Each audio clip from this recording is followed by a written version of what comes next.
Hello, welcome. Thanks for being here this evening. It's going to be a fantastic talk with artist Cath Hughes about the current exhibition up at the Silkpurse Arts Center titled Rewilding. My name is Stephen Snyder. I am the Gallery and Communications Coordinator for the West Vancouver Community Arts Council, and we're thrilled to be able to present Cath's artwork in our space here at the Silkpurse. Which is on the unceded and traditional territories of the Coast Salish peoples, the Squamish Nation and the Tsleil-Waututh Nation. And we're incredibly grateful to our host nations for their stewardship of these lands since time immemorial, and honored to share these lands to celebrate the arts and culture in any possible way you can think of. So if you want to participate in this conversation, please feel free to. There's a chat and you can ask questions or leave comments for Cath, and we will get to that closer to the end of the evening. So yes, we have Cath Hughes here with us. She is a very talented, multidisciplinary artist whose work, most of it involves our environment and how we relate to it and how we relate to ourselves. And she'll get into all of that in just a moment. But as I said, the exhibition is titled Rewilding and is at the Silkpurse from now until November the 13th. So please come on down and visit it and see these amazing collages in person. They're pretty stunning. We will take a quick tour of the exhibit tonight, and Cath will talk in depth about a couple of the pieces so you can have a bit of a taste of what you're in for. But yeah, in person is 1,000 times better. So let's meet Cath. Cath Hughes, why don't you introduce yourself and tell everyone watching a little bit about you? Oh, yeah, thank you, Stephen. I'd just like to thank as well West Vancouver Community Arts Council for hosting the show. Really thrilled to get this series up on the wall. My name is Cath Hughes, and I'm originally from England, as you might be able to tell by the way I speak. But I've been living here on the North Shore since 2008. So I am bona fide Canadian as well now. And I originally trained in painting, but my work has morphed into many different disciplines, and collage being one of them. And most recently, I've actually been doing a lot more sculptural work. Currently doing a residency with North Vancouver Recreation Commission at a field house in North Vancouver, so that's been fabulous. And I also teach in the community. I teach continuing studies at Emily Carr for teens and adults. I teach at Burnaby Art Gallery, and I teach at the Shadbolt Centre for the Arts. So if you're interested, you can check out some of their programs that I'm involved in. So yeah. Thanks. That's very busy. That is a lot of art, and not only art making, but art education and instruction. That's yeah, absolutely. It's pretty much your whole life. Mm-hmm. That's pretty wonderful. Yeah. So Rewilding is a really interesting exhibition and a really fascinating concept that we'll get into a little bit later. Or we could get a little bit into that now. I guess the title Rewilding, Cath, if you want to sort of maybe explain that for everyone, kind of what that means and what that maybe means to you and to your artwork. Mm-hmm. Well, if I just kind of give a little bit of a story about how these came to be, I think that might be kind of helpful just from a kind of personal perspective. So I kind of think of them as my pandemic series. And I don't think they would have come about in exactly the same way if it weren't for the pandemic. So I'm a parent of 2 school kids. So I think, like many other parents, I found myself shifting a lot, particularly at the beginning of the pandemic. I kind of didn't get to the studio. My kids were at home, and yeah, there were shifts that happened. And as a result, I kind of ended up doing a lot of work from home and wanted something that was less kind of messy and inconvenient. So I had this idea because I think it was it was kind of sparked by watching David Attenborough's film, A Life on This Planet. As a Brit, I grew up with David Attenborough. So he's like, you know, he's like a national treasure in England. And I just remember very much watching Life on Earth, which I think was 1979. So that was kind of, you know, something that was very poignant to me as a child. And yeah, you know, it was very kind of moving. And he visited a place called Pripyat in Ukraine, which was devastated by the Chernobyl explosion. And it became this kind of accidental experiment in rewilding. So, you know, the nature has taken over this deserted city that, you know, the people just evacuated, and nobody has been kind of living there, and the nature has just taken over, and wildlife has come back. And he spoke very movingly about, you know, this need for rewilding, for habitats, for biodiversity, but also for us to be back in part of nature again, rather than apart from nature, you know. So I think it really sparked in me this idea of thinking about rewilding. I think it was also sparked by you know, this kind of dramatic pause that we had as a result of COVID, and just kind of reflecting on, you know, the state of our world. I think a lot of people were thinking, okay, well, how can we do things better? You know, what do we need? And yeah, I think I was thinking about what we needed to bring about that, because we're the ones who have to change, right? So we have to rewild our own kind of, you know, our own psyches, if you like, in order to kind of bring about rewilding to the world, to the physical world. So I was thinking about it on both those levels. Really, I hope that kind of sums it up a little bit. Yeah, definitely.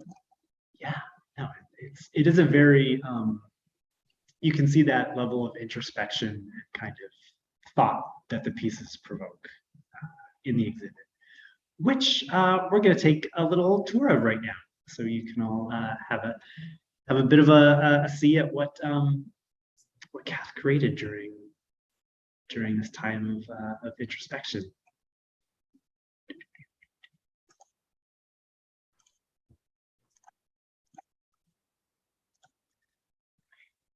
So here it is as you kind of come in off of our one of our entrances, our waterfront entrance. This is the view of the exhibit that you would see.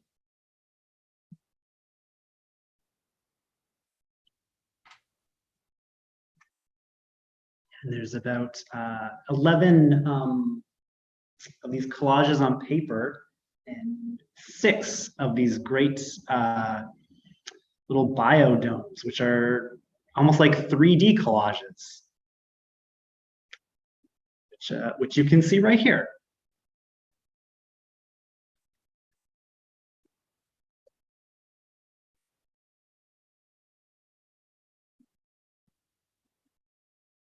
As you probably gathered from what Cath was saying, nature imagery is going to play a pretty big part in the works on display.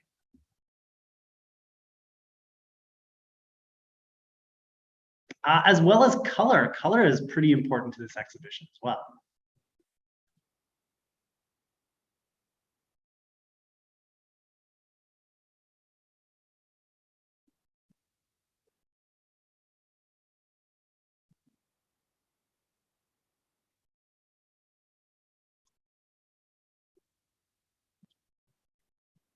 I have to say, Cath, these pieces in particular are pretty fun. People have really enjoyed walking around and seeing everything that makes up these little biodomes. Yeah, brilliant. I think that they were a lot of fun to make. So yeah, you can see there's a lot of kind of fragments from everyday life there, and broken toys, and you know, all the stuff that you end up with around your house. Yep. Yeah, and then we get to move on to the collage pieces on the wall.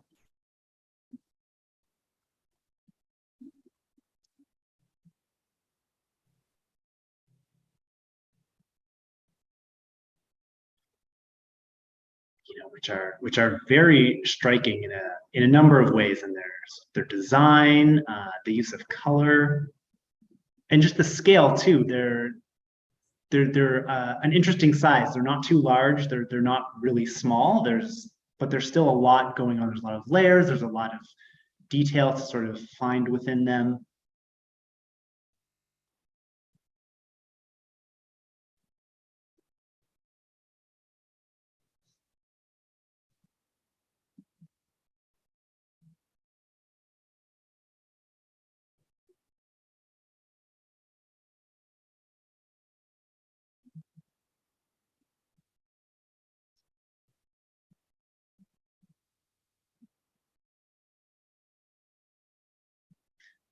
This piece might look familiar to everyone watching. And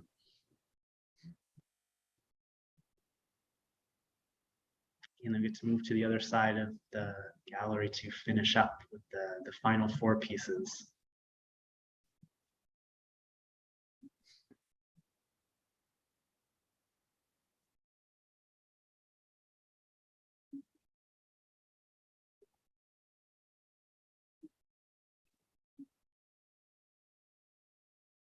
We'll probably get into this very, very quickly, but there's a lot of sort of reoccurring imagery and sort of motifs and themes throughout everything.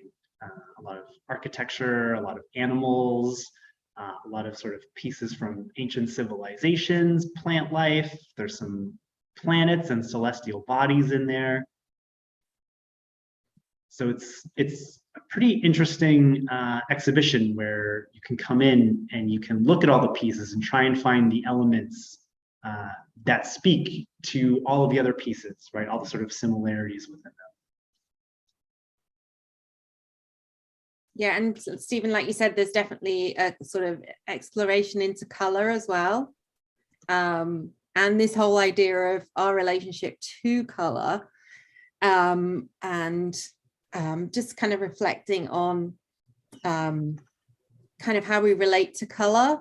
So I have a sort of hypothesis that we have become a little bit afraid of color, of chromatic color. And of course, you and I are nicely brightly dressed tonight. But yeah, I think there's been a shift towards kind of a bleaching out of color in particularly in urban life, and the sort of graying and neutralizing of a lot of color. And I think it's become about us, maybe as a result of the plastic revolution, because now we think about, you know, the cheap plastic things are the brightly colored things. Yeah. Well, that's my hypothesis. I just wonder if it's something about the value. There's a taste and a value Yeah. that's happened.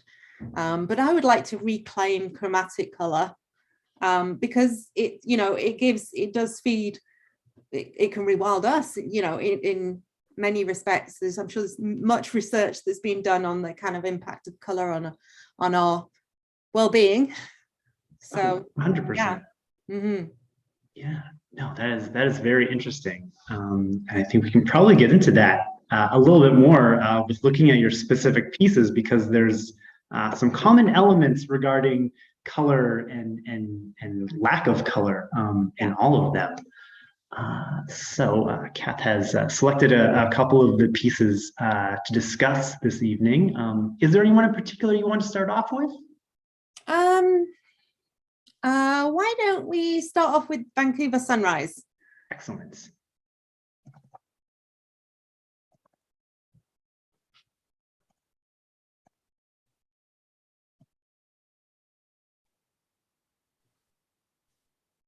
Okay, awesome, thank you. So yeah, there is a sort of a kind of recurrent structure in the paper collages. So they're all built around this kind of inner core, which is quite neutral, and in many cases it's black and white or grayscale, and generally it's the more hard-edged kind of urban images, and then you get this kind of explosion and regrowth all around it. And I was kind of thinking about when you get like accidental reefs and things like that, when you shipwrecks that become reefs, when things just grow onto man-made structures. So I was kind of thinking about that. But this one is called Vancouver Sunrise, and you may be able to identify some Vancouver buildings in there. I think that is the Harbour Tower. Mm-hmm. Yeah. So yeah, it's the kind of urban center of Vancouver, and then around it is this kind of glowing, well, is it a sunrise or is it something else? I think I was thinking as well about fire, and wildfire, and about the impacts that we've had even in urban areas from the wildfires, and that kind of sort of eerie glow, the sun and the smoke. So yeah, there's this bit of sort of ambiguity between the sunrise and the fire, and whether it's beautiful or dangerous. So yeah, that's kind of something I was playing with. And like you said, there's kind of images from kind of ancient civilizations, because there's a lot of kind of reflection on where we are in our civilization. I'm quite interested in kind of rise and fall of civilizations and settlements and things like that. So that's something that keeps coming up. And obviously there's the color transition that happens as well in a lot of them. Yeah. And there's the moth flying too close to the sun. Yes. Very apt. Yeah. So yeah, and then there's kind of artifacts from both high and low art. So in some of them there's kind of folk art, and in some of them there's more like high-end ceramics and art pieces. So there's the kind of bringing together of that sort of high and low as well. So yeah, this one is called Sunrise, but sun and then rise in brackets, because it's this idea of rising up and kind of taking action, I guess. So I was thinking about that as being some a reference to what we need to do to bring about environmental change and shift the ways that we do so many things, from food production to energy production, so much. But, yeah. Pretty much everything. Yeah. Oh, interesting. So, yeah, the title of this piece caught a number of visitors, and they were trying to they had their own thoughts and theories in expressing why they thought it was titled that way. And some of them hit upon what you were saying. And they were trying to find, once they kind of saw like the Harbour Tower, they were trying to figure out, what were the other buildings? Are they all from Vancouver? They are all from Vancouver, yes. And in fact, there's two pieces in the show that are all Vancouver images. So yeah, the other one has Science World in it. I don't think we're going to talk about specifically about that. But if you're in the show, you can go find Science World, and the library as well. The Vancouver Public Library is there as well. So yeah, you can find those. Excellent. Oh, wonderful. Cool. Now, what do we want to talk about next? Why don't we do flat pack? Ooh, excellent.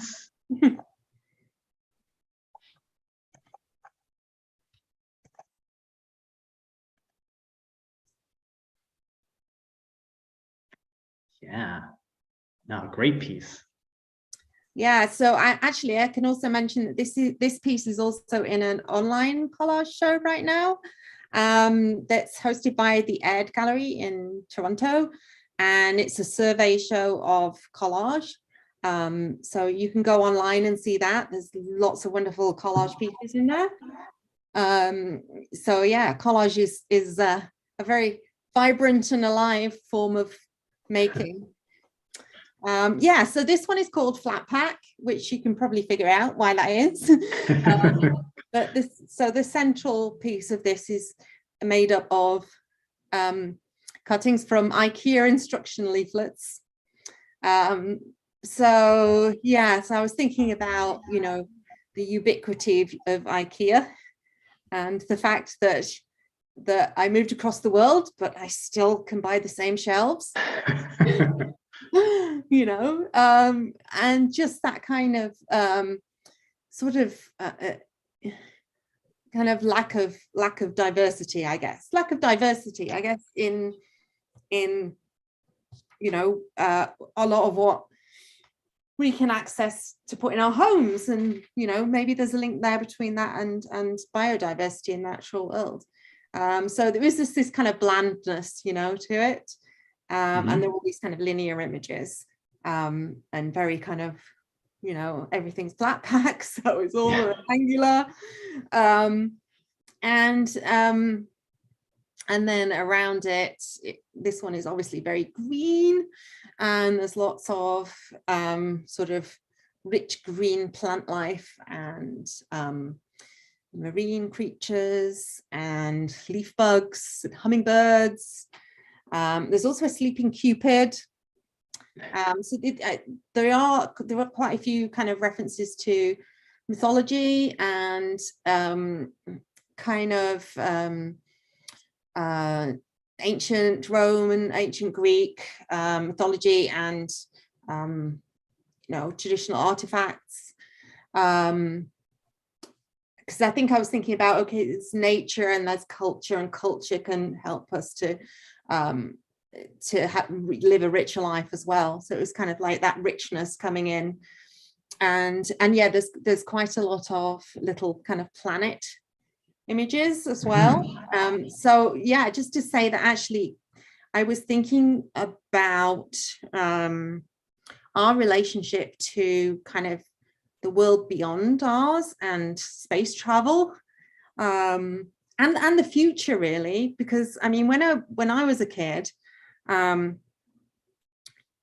think the future felt very, I mean, I was a child, so I think when you're a child, you're quite innocent, but the future felt very promising, and technology felt promising. And I used to watch a program growing up in England called Tomorrow's World, which was all about what tomorrow was going to bring us, whereas now there's such a shift towards like the fear of what's coming, the fear of the impact of climate change. So I think this is a very different kind of relationship to the future, and there's a very different relationship to kind of thinking about what's beyond our planet.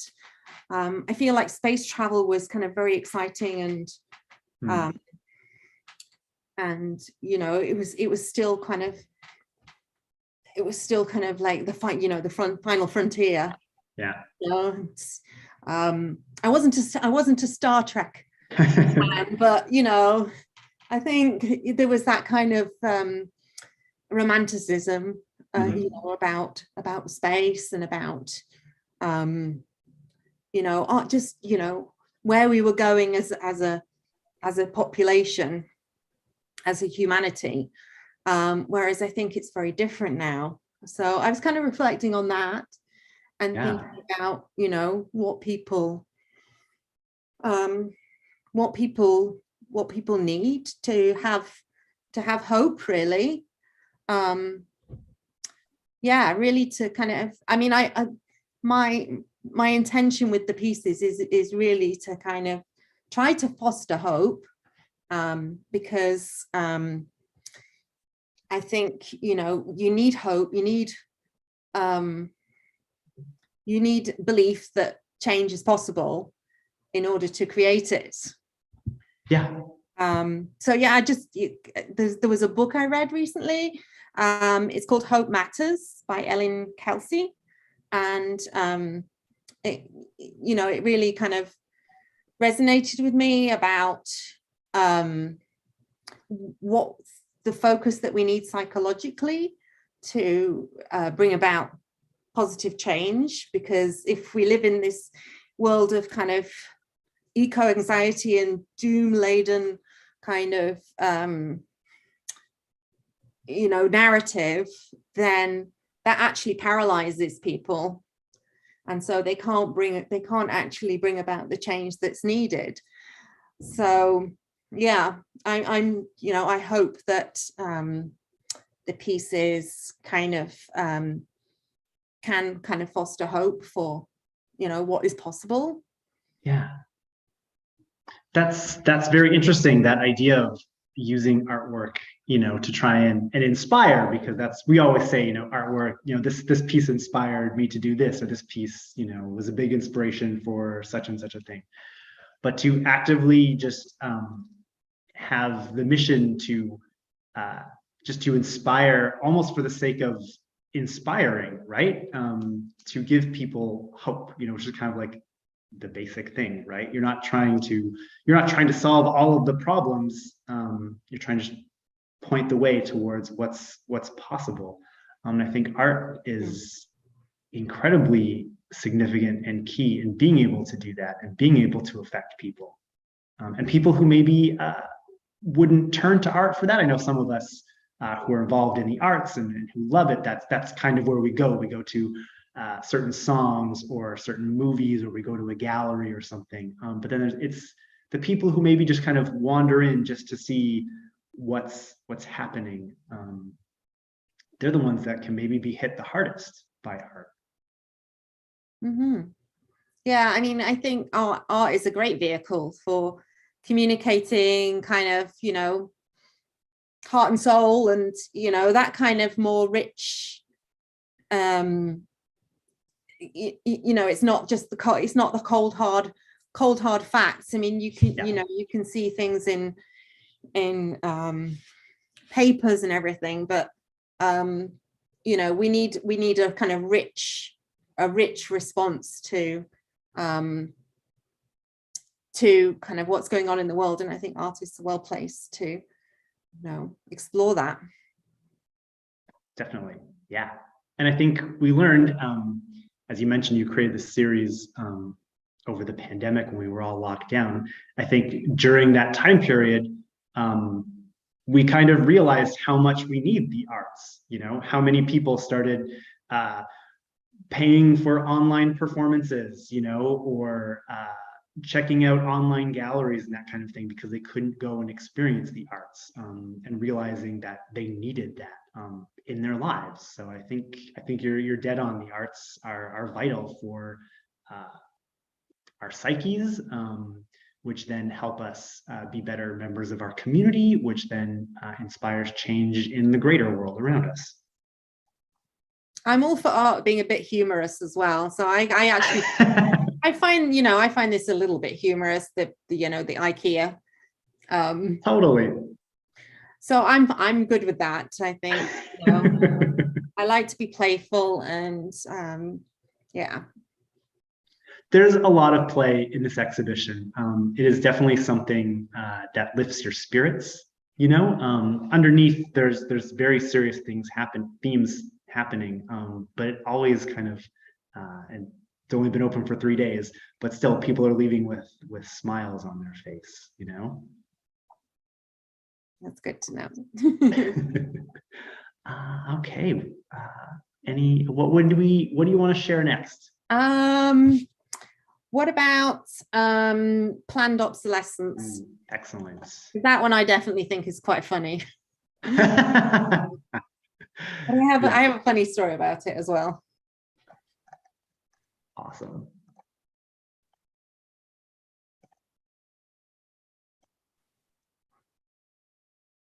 Yeah, so this one is really, it's kind of super simple because it's only got two types of images in it. It's got maps, and it's got these old appliances that I think were from like an 80s interiors book. So they are all kind of obsolete now. But yeah, it was kind of this idea of like this sort of almost fictional land, like a fictional island, fantasy island, that's made up of all these different kind of different types of maps. So, you know, you can have all these different types of maps that record in many different ways. And so this was just this kind of island that are created from all this kind of mapping. And then it's just dumped with obsolete appliances. And it's called planned obsolescence. And this is something I got from another book called The Story of Stuff by Amy Leonard, which I really recommend. And there's a lot of stuff online as well, and the Story of Stuff project. So if you're interested in, you know, how our capitalist, consumerist society kind of plays into the environmental issues, then I really recommend that book and that those resources. So yes, she talks about planned obsolescence and how everything's sped up in terms of, you know, what we expect of the lifetime of all our goods, and one of them being appliances. And, you know, I've experienced this in my own life where, you know, my washing machine broke and it wasn't worth getting it fixed. So I had to replace it, and it felt very wasteful. And, you know, there's this general trend towards things intended for a short shelf life, from our appliances to technology. And had the same experience today with my daughter's phone. You know, it wasn't worth fixing. We've got a new one. And yeah, it's just, you know, that creates more and more waste. And you know, we have to wonder where all this stuff goes. And I know there are programs for kind of recycling some things, but, you know, it's still an issue. And the funny story about this is that it's also a kind of reference to something that happened in the UK. I think it was about 2002. There was, when they were part of the EU before Brexit, there was a new EU directive which made it so that they had to recycle fridges in a certain way to manage the CFCs. And the UK did not have those facilities. So what happened was that they built up these fridge mountains, they call them.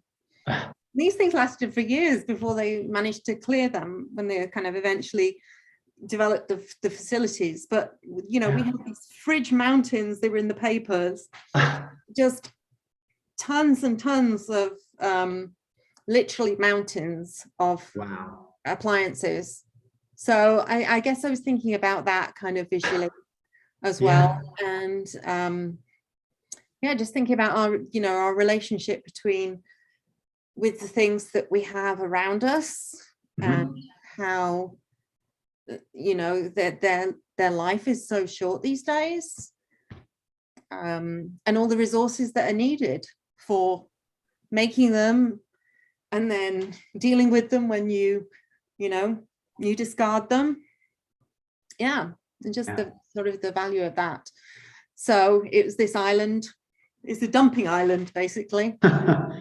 Yeah, which we're all familiar with things like that. You know, your fridge mountains in the UK, all the garbage patches and everything. Yeah. It's interesting also the choice of using maps and the title and sort of the idea of this, because some of these maps are obviously very old, because some of these countries don't exist anymore. So that's kind of interesting too, sort of the geopolitical aspect of waste in manufacturing and Mm. consumerism. Yeah, I hadn't thought about that, but that's really, yeah, that's quite interesting actually. Yeah, well, I mean, there are references in other pieces to civilizations that have, you know, risen and fallen and things like that. So it kind of fits in with that as well. Yeah. Mm. Speaking of the materials that are used, where do you source all of these things, all these maps and these images? Mm-hmm. So a lot of my materials come from old books. So I particularly like books from the kind of 70s and 80s because of the coloration. It's probably a bit of nostalgia as well. So a lot of kind of old nature books and things like that. I think these ones, the appliances were from like an old interiors book where these would have been cutting edge at the time. These would have been, you know, the latest thing. And obviously now they look very dated. And I also, anybody who knows who lives in Vancouver and who loves collage probably knows Urban Source, which is a great little place on Main Street. And I think I got the maps from there. They have many different rich and wonderful materials for collagists. So yeah, mostly books, I would say, old books mostly. Yeah, I have way too many of them. Some magazines, I use magazines as well. So yeah, and then obviously the 3D collages are actually fragments from, you know, all sorts of things, but I'm sure we'll get to those. Yeah. Yeah. Definitely. Oh no, and it sounds like you're a big reader as well. I don't necessarily read the books, I'm cutting them out. Oh, sorry, you've just referenced a couple of authors. Yeah. No, I mean, you know, I trying to kind of inform myself. I mean, there's so much material out there. It's hard to know, you know, what to read. But I generally go for the things that have some kind of positive narrative that because I know that's what I need. So I'm assuming that's what other people need as well. Yeah, there's lots more I want to read. I just haven't got around to yet. Totally.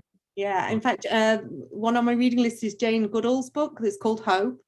I really want to read that one. Yeah, no. Oh, what a fascinating person she is.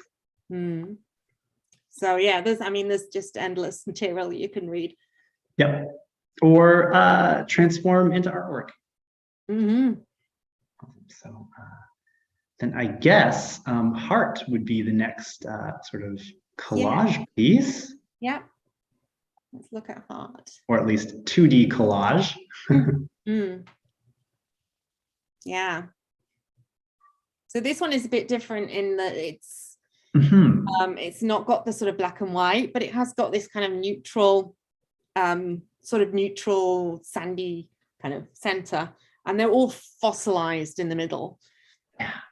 So I kind of like this idea of this kind of petrified kind of shoal of fish, you know, they're all kind of frozen in motion, all swimming in the same direction. Yeah. So yeah, there's all this, it's all kind of fossilized, and then it kind of grew around that into kind of, you know, live nature, and I'll talk a bit about the bodies in a minute, but so it kind of became this kind of heart-like shape. So that was kind of pleasing to me, because it was kind of like, you know, the fossilized heart coming back to life, as it were, kind of, you know. So I guess it's, you know, it's a direct reference to human hearts, and hearts as a symbol, obviously, of kind of our kind of, you know, soul and well-being. So yeah, there's a couple of things in this that are sort of slightly more personal. And that is down at the bottom. And there's the kind of Roman kind of pillars and stuff, but just to the left of the pillars is a sort of body form. Yeah, and that's actually from Pompeii in Italy. Yeah. So I visited Pompeii when I was a teenager on a school trip, and these things really fascinated me. So if anybody who's not been to Pompeii, just to explain what they are. So Pompeii was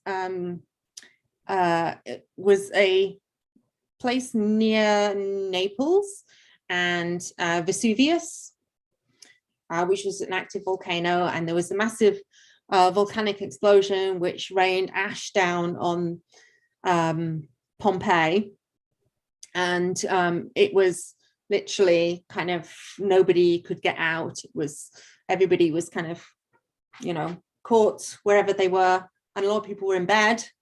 And what happened was, because when they were excavating, I guess all the ash became solid and the bodies decomposed, so that when they came to cavities, they cast them to find out what had been there. So you get these casts of bodies, so adults, children, dogs, and they're just kind of frozen in their life wherever they were doing. I don't think there's any notice. So these things really fascinated me when I went to Pompeii, and I actually made quite a bit of artwork about them afterwards. And the other one, which is to the other side of the pillars, which looks like a kind of little green head, that's actually another body.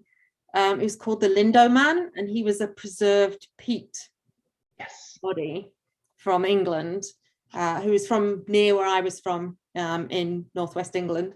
And again, I was kind of really fascinated by these kind of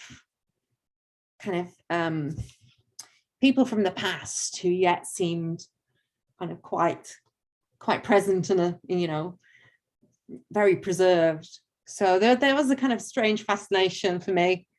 And the other thing, which is more of a personal thing, is up at the top on the left, there's a blue plate that also looks a bit like a planet, because there's all these kind of planets that are almost like in constellations on a lot of the collages. But this one is actually a blue jasperware plate with a fish on it that was made by Wedgwood. And my mum collects them. She collects blue jasperware. So it was a kind of little nod to my mum, who I haven't seen for a long time. So that was just a little personal touch. Yeah. Yeah, no, it isn't. This one, as you mentioned, it does stand out because it is, structurally and color-wise a little different than the other pieces, but it's just as sort of powerful and poignant.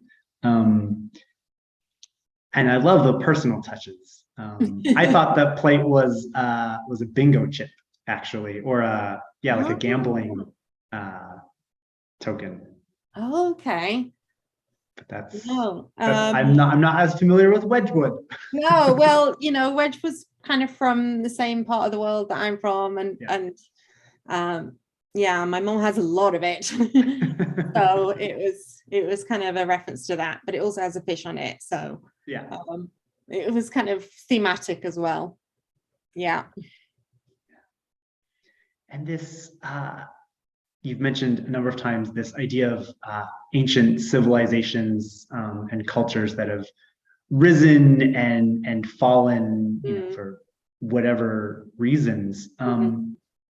Is there also something there with looking back to them in a way that maybe they were a little bit more in tune, possibly with nature around them? Maybe they didn't need to rewild themselves, Was that something that was also on your mind? Possibly, yes. I think, there's definitely there's definitely a streak of kind of nostalgia, I think, in the pieces. Not that I obviously experienced ancient civilizations, but I think that there's kind of looking back to a sense of like a richness and more more of a kind of creativity as well. I think, a different way of life that was less consumerist, less monotonous in terms of products and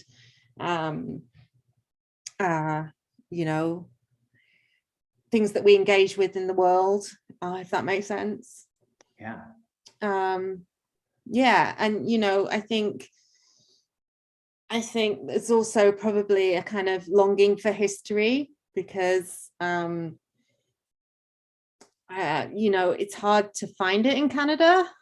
And that's obviously because there's been a very difficult history here, and a lot of it has been erased. I think maybe it's also a homesickness for my own country, where there is much more evidence of history and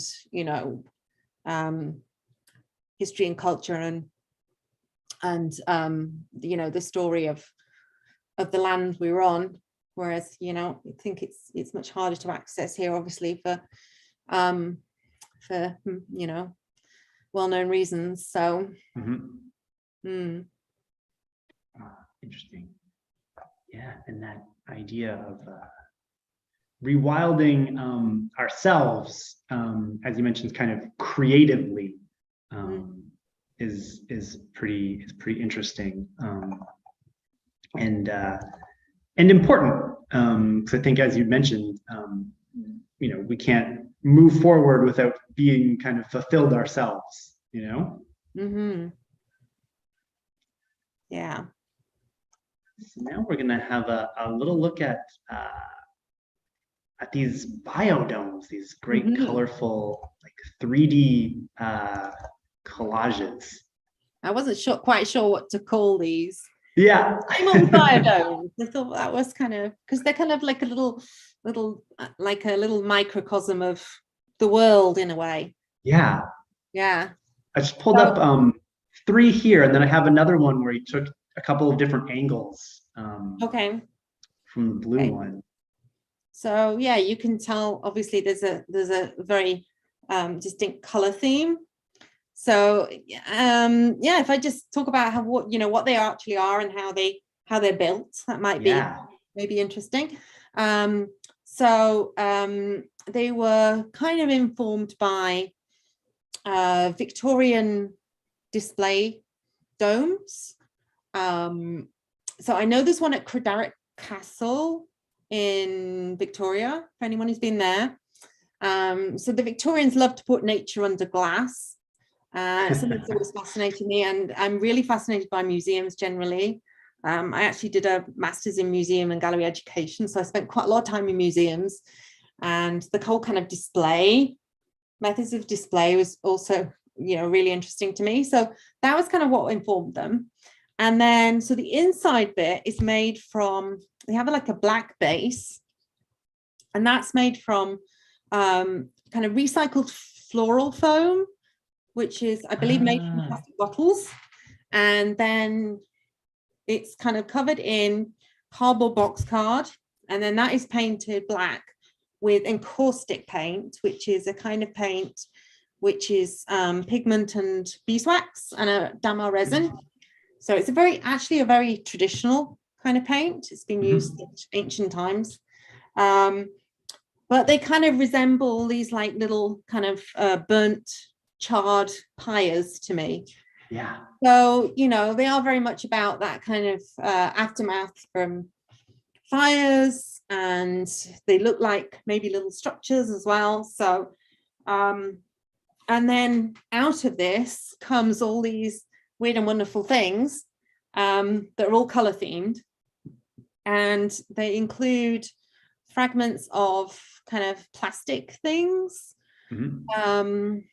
that are just stuff that we go through so much stuff in our lives, and there's like things from bread, and there's like little broken toys, and just random bits that have come to me somehow or other. And and then there's the collage pieces as well. So again, they kind of link to the other pieces, very similar. But obviously here they actually sort of float around. And sometimes they're twisted, so you can see the front and the back. And then there's also little actually pieces of nature, actual nature. So there's pressed flowers, I think, in this one. And I had a bit of an obsession with pressing flowers when I was a child. I had like a book where I used to be like used to collect them, wildflowers from wherever we went, in countryside in England, and I had a book, and I had like a reference book, and I would like make my little kind of, I was a bit of a naturalist, I suppose. I would make my little scrapbook with like writing down what all these things were that I found, if I managed to identify them. So I guess that's kind of come from that. So yeah, some of them are there's like housewares and appliances, and it's all kind of mixed up with the animals and the kind of natural forms. And there's like scraps of plastic and an old bit of goggles. Just what's there, reminding myself what's there. Some old goggles, an old bit of car. Just bottle tops, all sorts of plastic detritus that has come to me somehow. So yeah, to me they're like little sort of microcosms of a habitat, or and this nature is somehow still managing to exist and maybe thrive even with all this kind of junk around. And in this sort of this controlled setting, right? Like it's in this glass jar, there's this barrier around it, almost like is it protected? Is it struggling against it? What are the parameters? And I'm quite interested, like I said, about that kind of whole idea of like nature on display, and how it used to be that it was kind of preserved, or it was displayed in this kind of civilized, cultured house. It's Victorian who obviously brought this about, really, or in a museum. And just thinking about that idea of sort of civilizing, that sort of push to civilize kind of nature and hold it within a space. And obviously I was thinking about sort of the aftermath of fires as well. And, resurgence, rebirth, regrowth after kind of fire, and because they are almost like sort of charred wood. That's what I thought they were when they came in. No, and as you've said, that this relationship between colors and bringing about these vibrant and lively colors surrounded around this sort of this darker or duller center translates in a much more concentrated way in these pieces. Absolutely. Then they're kind of using the plastic to kind of really kind of hit off the colors of the plastics.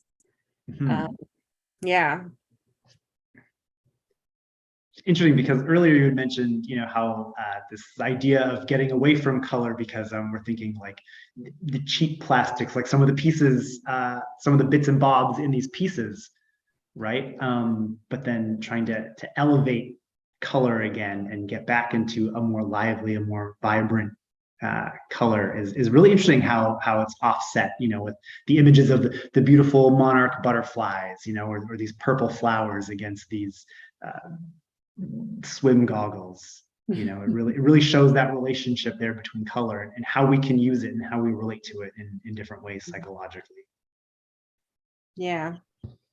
I just say about my residency with the North Vancouver Recreation Commission is about exploring plastics, and I'm really interested in how the value of the kind of perceived value of things like that, like these like plastic rubbish, basically the plastic broken plastic things. And I guess I wanted to transform them into something that was kind of beautiful, kind of evocative, kind of, because they are waste, they are kind of trash, but they do have a beauty to them. Obviously I'd rather that, we didn't have all this plastic waste, but if I can use it to make art that is thought-provoking and beautiful, then maybe there's a shift there. Yeah, no, definitely. That's an interesting point that you bring up, because your practice spans a number of different types of media, collage, sculpture, installation. I know you've done some painting. Why I know you said during the pandemic is kind of when you created this, because you needed this series, because you needed something a little less messy, because you had to be so contained. But why choose collage, right? Why not do some sketching, or a simple watercolor, or that kind of a thing? What drew you to cutting out paper and making all these designs and relationships with these images? Well, I've always been into collage, and I think even when I make other types of art, often there's a collage element to them. So like with some of the paintings I've done, they've kind of been collage pieces together, or they've been kind of different things brought together. So there's always like there's always a collage aesthetic to what I do, whether or not it's actually collaged. So I think collage is something that it's actually kind of runs through all my work. But obviously the paper is it's more immediate. And so I do think about collage that it has a way of tapping into your unconscious. So because of the way you're just using images rather than creating the images, so I think you can work much more kind of intuitively, and things can happen that much more kind of not random, but they're less kind of cognitive. Yeah. No, interesting. Yeah, and I love collage, and I love working with other people with collage, because everybody's kind of what they bring out of it is very unique, and it ends up being quite reflective of who's making it, because people tend to be drawn to certain images and they don't necessarily know why.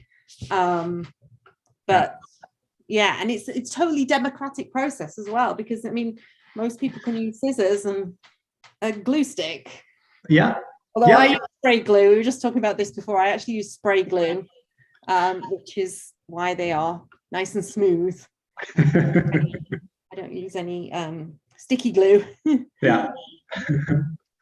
It's great that you mentioned working with other people, because a lot of the time art making is pretty solitary, but something like collage can be a little bit more communal. You can do it with a few other people, because it's just having your paper to cut up, and your scissors, or just your hands and your glue, and and you can really trade images with someone and be like, I think this might work with you, or how do you like this sort of a thing? Yeah, in fact, I just did a collage social night at Burnaby Art Gallery, so it was very nice. We had a very nice evening. That's awesome. Well, thank you so much for talking about your work and everything that goes into it and everything that's behind it, Cath. This was a fantastic conversation and a great chance to have a look at this artwork. And if you're watching this live, you can come and maybe meet Cath tomorrow on October the 22nd. When this is up, it might be over. Who knows? But we're having a Meet the Artist reception here at the Silk Purse, and you can have a chance to chat with yourself with Cath. Yeah, so Rewilding is on at the Silk Purse until November 13th. Hope this enticed you to come on down and check it out and experience Cath's fascinating artwork. So thank you, everyone, for joining us this evening. And thank you so much, Cath, for sharing this beautiful and thought-provoking artwork with us here in West Vancouver. And thank you for sharing yourself and your thoughts this evening. You're very welcome. Thank you for hosting it. Well, take care, everyone, and stay creative.